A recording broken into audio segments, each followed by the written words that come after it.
Brazilian press played Varginha pretty straight. There's a long article in a weekly news magazine here. I think that encouraged a lot more witnesses to come forward, and that's good. Anytime the press is fair, not biased pro, but fair, treat it the same way you would any other story, a significant news story, that encourages people to come forward.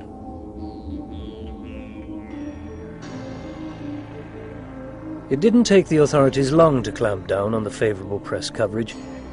The military held their own press conference.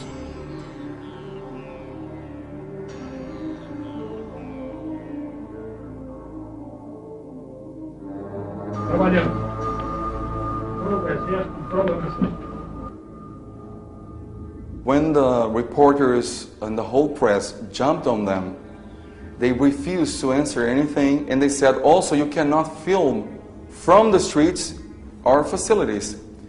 And they started to frighten the reporters, like, you're going to have a problem. You can't do this, you can't do that. Some of the gentlemen who performed the capture came to us and gave a report of what's going on. Now, it's not second-hand report. Those reports came from people who actually helped to capture, to hold the creatures. So this is the best report someone can have. We believe that if this case is definitely proved to be true, then it is as important, if not more important, than the case of Roswell. I wish the Americans have a report of someone holding the Roswell creatures back 50 years ago.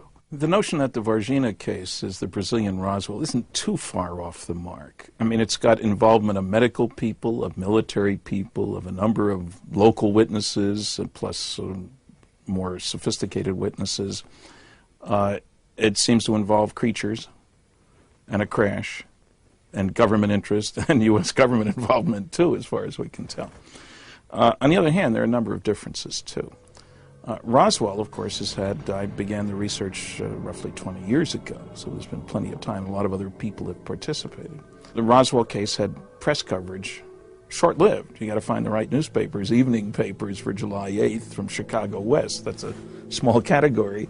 We've been able to find a lot of the people with Roswell because it was a base yearbook, there were reunion groups. You know, it makes it a little easier. An important thing is that we have the testimony from big-shot military people, if you want. We don't have that yet, to the best of my knowledge. Open, sworn testimony from important military people involved in the case.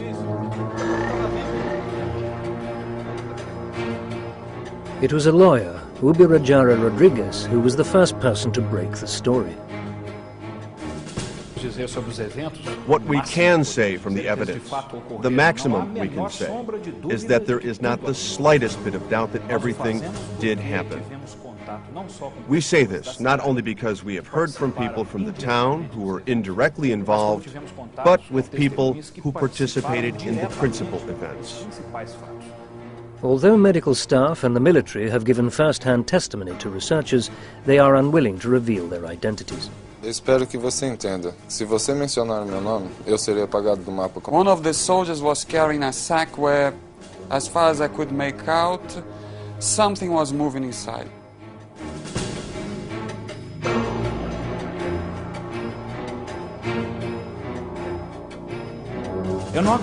I do not think that any of our principal witnesses are lying. None of them, not the civilians or the military.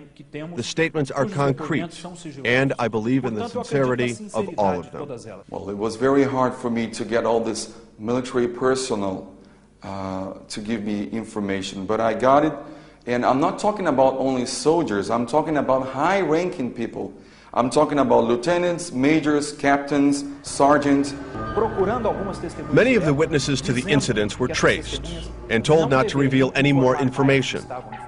Some of the military witnesses who were involved were threatened in a very serious manner by their superiors and told not to release any more information about the case to anyone, even if they did not know who they were giving information to.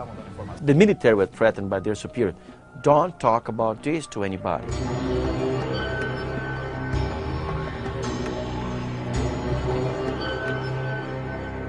But they all told me the same thing, the characteristics, the whole operation, time, who was involved, who was coordinating, what kind of equipment was used.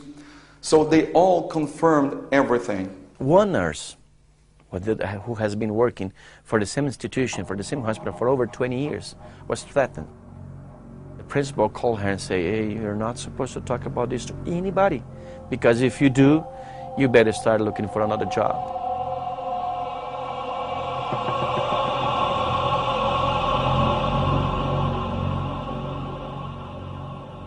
There are other differences that I'm curious about as much as anything. The description of the bodies connected with the Varginha case makes it sound much more like they were cargo than crew. They seem to be woozy, they didn't have any clothes, the little horns, the color of the skin and stuff. Their reactions did not imply particularly high intelligence. Now, who knows? Maybe this was a crew from a different place, and we don't know what their mental capabilities were or something like that. But you just don't get the feeling, looking at the drawings that have been made, the testimony of the witnesses, that we're dealing with particularly sophisticated aliens here. And I can imagine a cargo craft that ran into some kind of a problem. Pilot error is common, apparently, in which these guys were set loose and weren't really the operators of the craft. Now, with Roswell, I don't have that indication. The bodies seem to be directly connected with the craft, one-piece spacesuits. I'm not saying being nude means anything particularly here, but just a different level of sophistication. I'd also like to know, something we didn't have any capability of doing back in '47, observations of things crashing from the sky, that is, spy satellites. There's an awful lot of sophisticated equipment up there, looking for re-entry of an American satellite, of a Russian satellite, or a flying saucer. So, did we know it was coming down? Was word sent to the Brazilian Air Force? What's the involvement of the American government? Brazilians don't have a lot of spy satellites up there, but the American and Russian governments do. So, there's a larger picture here. I don't know of any previous cases where beings like this were seen before. Maybe this is a new step in what's going on. I don't know. So, there are a lot of puzzles here. 3 months later, just when everyone was starting to calm down, alien beings, it seemed, returned once more to Virginia. A local woman claimed that she saw a creature fitting the same description given back in January by the 3 girls. This incident occurred while she was attending a party at the local zoo. I went outside to have a cigarette onto the balcony, and I saw something really ugly. It was dark brown and had big, bulging red eyes. It was really ugly. I'm sure it wasn't an animal. It is a coincidence that around the same time as the sighting of this creature, we were having problems. And there were actually some animals that had died since February. I lost 5 animals, but we do not know why. There was no scientific explanation, and nothing came to light in any post-mortem examinations. This is very strange. I have been director at this zoo for 7 years, and there has never been anything like this. So what is the legacy of this succession of extraordinary and still unexplained events? I think we're just having the biggest opportunity to prove that the mankind had some contact with alien creatures. The Roswell incident is a very important one, but it happened 50 years ago. This is recent. We have a lot of information from military sources, civilian sources, I mean fresh information. I've made many videos with military witnesses and civilian witnesses. It's really frustrating to have them in my possession and not being able to show it to the public, to the colleagues and all the UFO community. It's quite convincing because it's almost impossible for them to be telling me all that information if they were not really involved in the whole situation. It's just unbelievably undeniable. Undeniable. Now, doesn't matter what the military say, they are hiding. They are hiding. They do have captured aliens in Brazil alive. One of the good things about the Varginha case is that presumably almost all the witnesses are still alive and will be for some time. I didn't start the serious investigation of Roswell, until 1978, 31 years after it happened.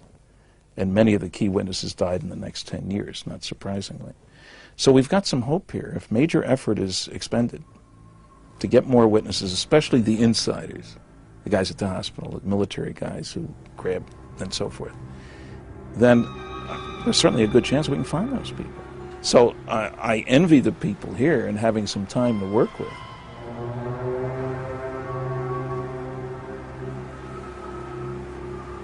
When the perfect time comes up, I will be presenting this information in the World Wide Net.